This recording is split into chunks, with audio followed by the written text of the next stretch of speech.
How to customize receipt information in Squarespace. Hello guys and welcome to this new tutorial. In today's video, I'm going to show you how you can head over the receipt if for your Squarespace website or your e-commerce business on Squarespace and how we can customize it. We're going to head over first to squarespace.com. Then we're going to click on account details.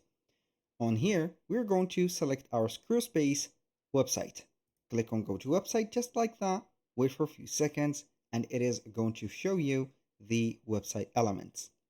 From this menu, which is going to be located on the left side of the screen, which is going to be the control panel, we're going to head over the settings. Click on it, and then we're going to head over again the left side of the screen, select from these items selling.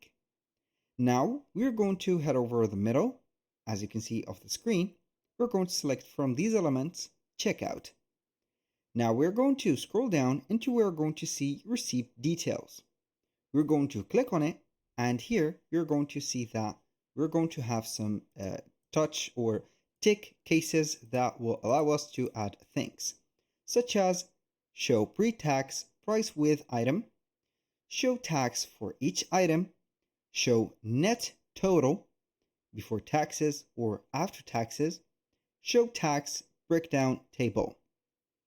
So we can go ahead and head over here, select the information that we want, and then we are going to click on save.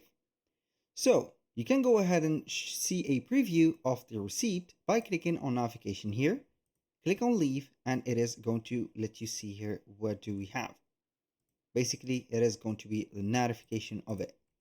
So that was pretty much it for today's video. Thank you guys for watching. I hope that you have enjoyed the content, and I hope to see you soon on the next one.